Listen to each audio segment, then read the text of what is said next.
عذاب قبر کتنی سخت چیز ہے، اس سے وہی لوگ واقف ہیں جن کے سامنے وہ احادیث ہیں جو عذاب قبر کے بارے میں وارد ہوئی ہیں۔ حضرت عثمان رضی اللہ عنہ جب کسی قبر پر تشریف لے جاتے تو اس قدر روتے کہ داڑھی مبارک تر ہو جاتی۔ کسی نے پوچھا کہ آپ جنت کے دوزخ کے ذکر سے ایسا نہیں روتے جیسا کہ قبر کے سامنے آ جانے سے روتے ہیں؟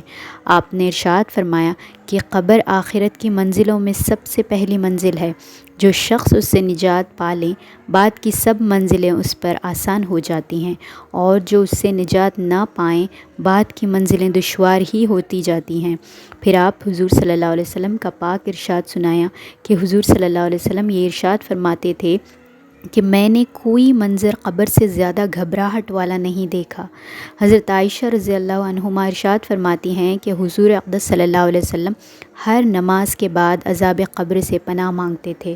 حضرت زید رضی اللہ عنہ ارشاد فرماتے ہیں کہ حضور صلی اللہ علیہ وسلم نے ارشاد فرمایا کہ مجھے یہ اندیشہ ہے کہ تم ڈر اور خوف کی وجہ سے مردوں کو دفن کرنا چھوڑ دو گے، ورنہ میں اس کی دعا کرتا ہوں کہ اللہ جل شانہ تمہیں بھی عذاب قبر سنا دیں۔ آدمیوں اور جنات کے سوا اور جاندار عذاب قبر کو سنتے ہیں۔ ایک حدیث میں آیا ہے کہ نبی کریم صلی اللہ علیہ وسلم ایک مرتبہ سفر میں تشریف لے جا رہے تھے کہ حضور صلی اللہ علیہ وسلم کی اونٹنی بدکنے لگی۔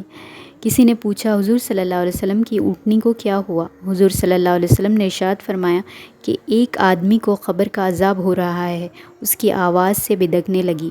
ایک مرتبہ نبی کریم صلی اللہ علیہ وسلم مسجد میں تشریف لے گئے تو چند آدمیوں کو دیکھا کہ کھلکھلا کر ہنس رہے ہیں۔ حضور صلی اللہ علیہ وسلم نے ارشاد فرمایا کہ اگر موت کو اکثر یاد کیا کرو تو یہ بات نہ ہو، کوئی دن قبر پر ایسا نہیں گزرتا جس میں وہ یہ اعلان نہیں کرتی کہ میں غربت کا گھر ہوں، تنہائی کا گھر ہوں، کیڑوں کا گھر ہوں اور جانوروں کا گھر ہوں۔ جب کوئی مومن کامل ایمان والا دفن ہوتا ہے تو قبر اس سے کہتی ہے تیرا آنا مبارک ہے، تو نے بہت ہی اچھا کیا کہ آ گیا۔ جتنے لوگ میری پشت پر یعنی زمین پر چلتے تھے تو ان سب میں مجھے بہت محبوب تھا، آج تو میرے سپرد ہوا ہے تو میرا حسن سلوک بھی دیکھے گا۔ اس کے بعد وہ اس قدر وسیع کشادہ ہو جاتی ہے کہ منتہائے نظر تک، یہاں تک کہ جہاں تک نظر پہنچے کھل جاتی ہے، اور جنت کا ایک دروازہ اس میں کھل جاتا ہے جس سے وہاں کی ہوائیں، خوشبوئیں وغیرہ پہنچتی رہتی ہیں۔ اور جب کافر یا فاجر دفن کیا جاتا ہے تو قبر کہتی ہے کہ تیرا آنا منحوس اور نامبارک ہے، کیا ضرورت تھی تیرے آنے کی؟ جتنے آدمی میرے پشت پر چلتے تھے سب میں زیادہ بغض مجھے تجھ سے تھا، آج تو میرے سپرد ہوا تو میرا معاملہ بھی دیکھے گا۔ اس کے بعد اس کو اس قدر زور سے دباتی ہے کہ پسلیاں ایک دوسرے میں گھس جاتی ہیں، جس طرح ہاتھ میں ہاتھ ڈالنے سے انگلیاں ایک دوسرے میں گھس جاتی ہیں۔ اس کے بعد 90 یا 99 اژدھے اس پر مسلط ہو جاتے ہیں جو اس کو نوچتے رہتے ہیں، اور قیامت تک یہی ہوتا رہے گا۔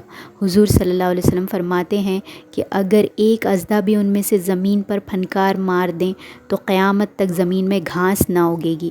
اس کے بعد حضور صلی اللہ علیہ وسلم نے ارشاد فرمایا کہ قبر یا جنت کا ایک باغ ہے یا جہنم کا ایک گڑھا۔ ایک حدیث میں آیا ہے کہ نبی کریم صلی اللہ علیہ وسلم کا 2 قبروں پر گزر ہوا، ارشاد فرمایا کہ ان دونوں کو عذاب ہو رہا ہے، ایک کو چغل خوری کے جرم میں، دوسرے کو پیشاب کی احتیاط نہ کرنے میں کہ بدن کو اس سے بچاتا نہ تھا۔ ہمارے کتنے مہذب لوگ ہیں جو استنجے کو عیب سمجھتے ہیں، اس کا مذاق اڑاتے ہیں۔ علماء نے پیشاب سے نہ بچنا گناہ کبیرہ بتایا ہے۔ ابن حجر مکی رحمۃ اللہ علیہ نے لکھا ہے کہ صحیح روایت میں آیا ہے کہ اکثر عذاب قبر پیشاب کی وجہ سے ہوتا ہے۔ ایک حدیث میں آیا ہے کہ قبر میں سب سے پہلے مطالبہ پیشاب کا ہوتا ہے۔ بالجملہ عذاب قبر نہایت سخت چیز ہے، اور جیسا کہ اس کے ہونے میں بعض گناہوں کو خاص دخل ہے، اسی طرح اس سے بچنے میں بھی بعض عبادات کو خصوصی شرافت حاصل ہے۔ چنانچہ متعدد احادیث میں وارد ہے کہ سورہ تبارک الذی کا ہر رات کو پڑھتے رہنا عذاب قبر سے نجات کا سبب ہے، اور عذاب جہنم سے بھی حفاظت کا سبب ہے۔ اور اللہ کے ذکر کے بارے میں تو بہت ساری احادیثیں آئی ہوئی ہیں، تو اللہ سے مغفرت کی دعا کریں، یعنی کہ اللہ ہمیں عذاب قبر سے بچا، اے اللہ ہمیں عذاب قبر سے بچا۔